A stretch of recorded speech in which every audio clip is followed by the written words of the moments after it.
Okay, we've been talking a lot about ionic bonds and ionic compounds, and in your lab you are trying to figure out which of the compounds are ionic and which are covalent. So in chapter 8 it talks about covalent bonding in general and molecular compounds. So we've talked about this before, that covalent bonds are formed by the sharing of electrons. Between two atoms. Molecules are neutral, and they are groups of atoms that are joined together by covalent bonds.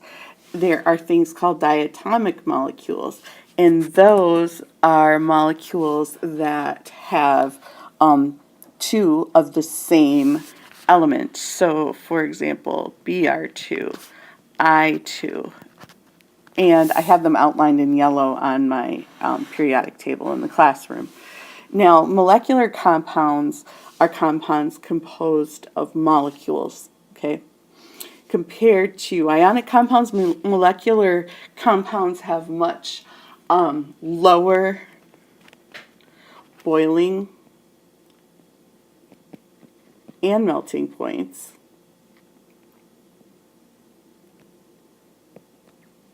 Okay, and molecular compounds are made of molecules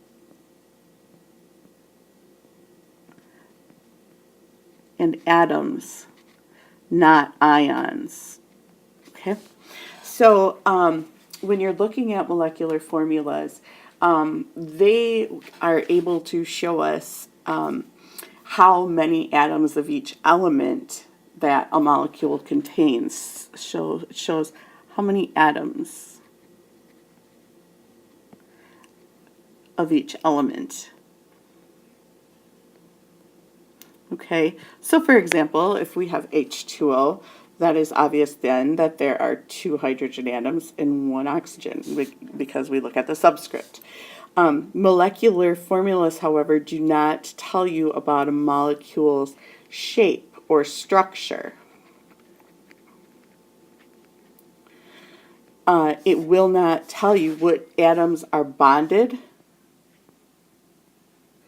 or their shape. You just cannot tell those things from molecular formulas. So, the nature of covalent bonding. So, if you recall, when covalent bonds occur, the reason why any atom will bond is because it wants to achieve octet. So remember the octet rule. So in covalent bonds, electron sharing occurs, not transfer like in ionic, so that the atoms attain the electron configurations of noble gases. Okay, remember that's the goal of all of the compounds, is to be stable. So a single covalent bond holds together two atoms, and it's by sharing a pair of electrons.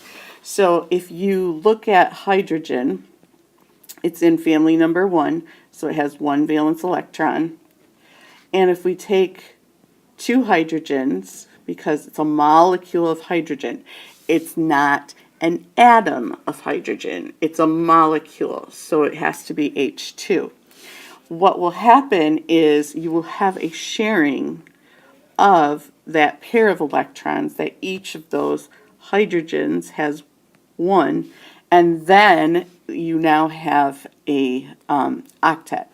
Now, the reason why it's not 8, however, is because hydrogen and helium, and you should note this, hydrogen and helium have octet of 2, which obviously makes no sense because oct is 8. It should be ditet or something, but we just say octet of 2. So Lewis dot diagram for water, if we have water, we have an H with one valence, an H with one valence, and then we have our oxygen with 6. 1, 2, 3, 4, 5, 6. Now keep in mind, of course, the way that I am determining how many valence electrons there are is by looking at the periodic table. and seeing what family they are in. So then what will happen is you will have your oxygen with its valence electrons, and then these hydrogens will come in and each of them will share their valence electrons.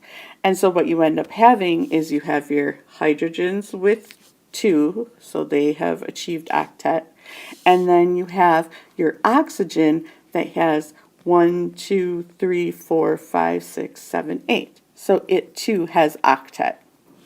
Now, those are Lewis dot diagrams.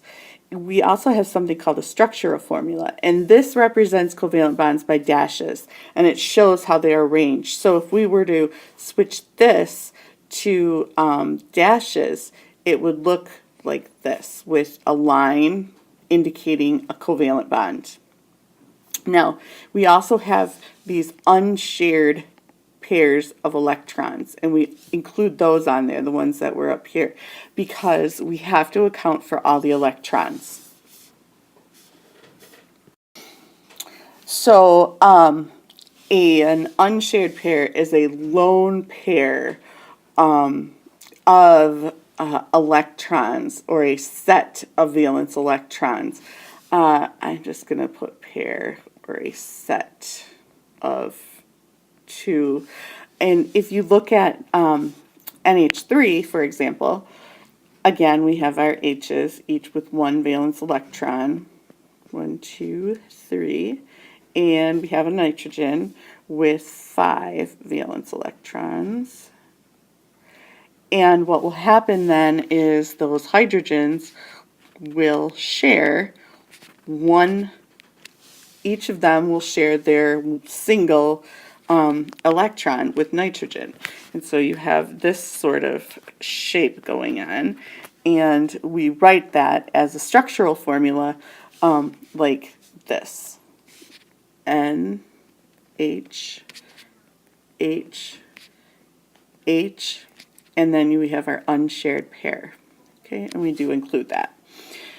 Now, there are also situations where atoms will form double or triple bonds, and that is in order to gain the noble gas structure. So instead of sharing one pair of electrons, they'll share more than one. Double bonds consist of 2 pairs of shared electrons, and triple bonds consist of 3 pairs of shared electrons.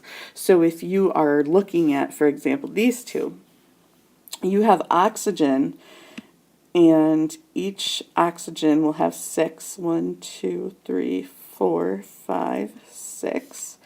1, 2, 3, 4, 5, 6.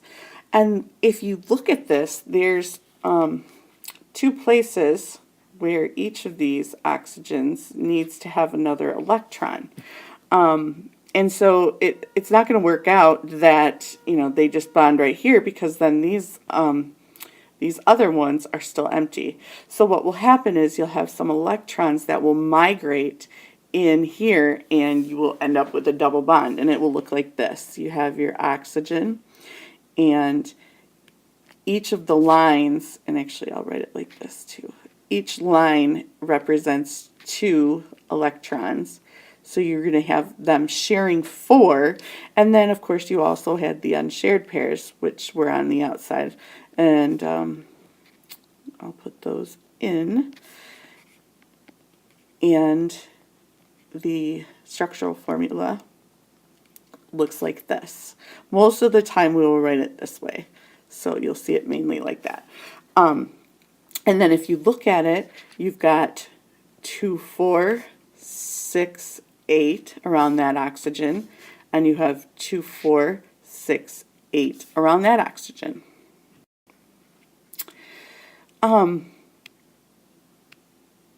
Bond association energies, that is basically just telling us how much energy is required to break the bond between 2 covalently bonded atoms. So break bond. And usually it is expressed as energy, and we'll talk more about that later, but a high bond dissociation energy corresponds to a stronger covalent bond.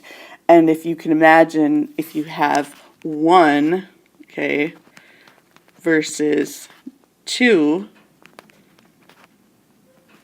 versus 3, which I never finished doing the triple bond before, you can imagine that it increases as you have more bonds.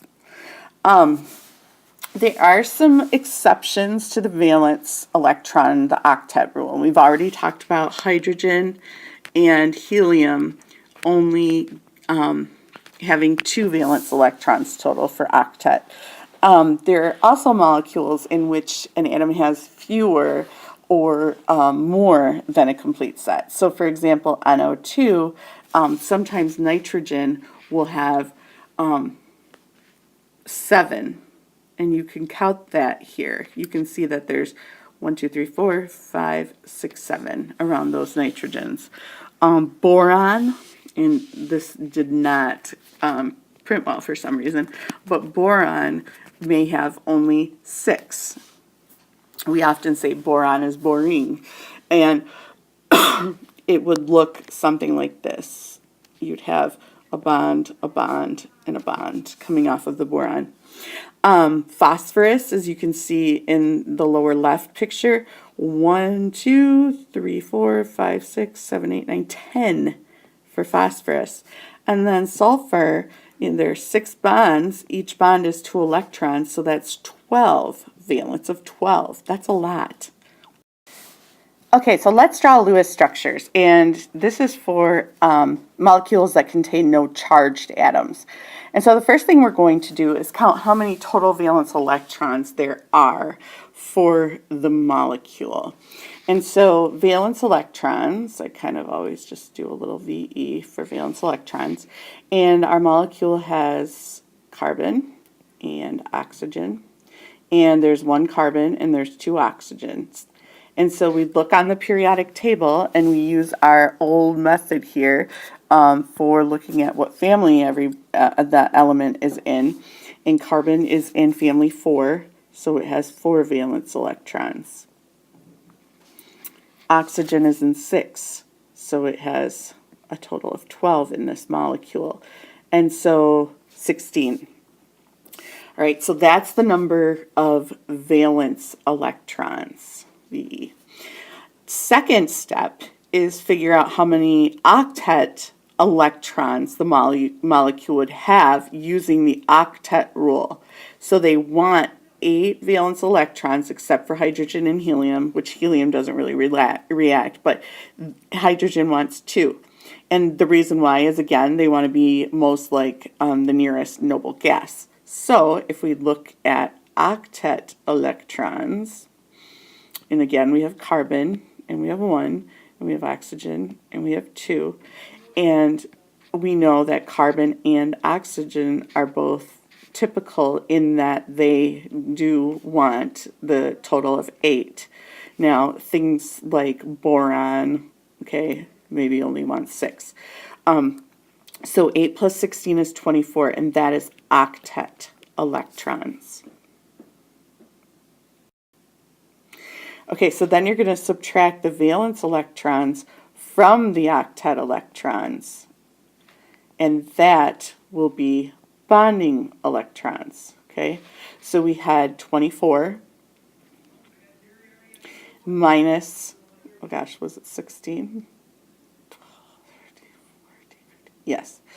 Okay, and we end up with, what's 24 minus 16? 8. And that's bonding electrons. In other words, that's how many electrons will be in a bond. Okay, and remember, these are shared covalent bonds. Oops, I dropped my pen. Okay, divide the number of bonding electrons by 2. And the reason why we do that is because each covalent bond has 2 electrons. So if we have 8 bonds, 8 bonding electrons, and for every 2 there is a bond. That's how we get 4 for our number of bonds.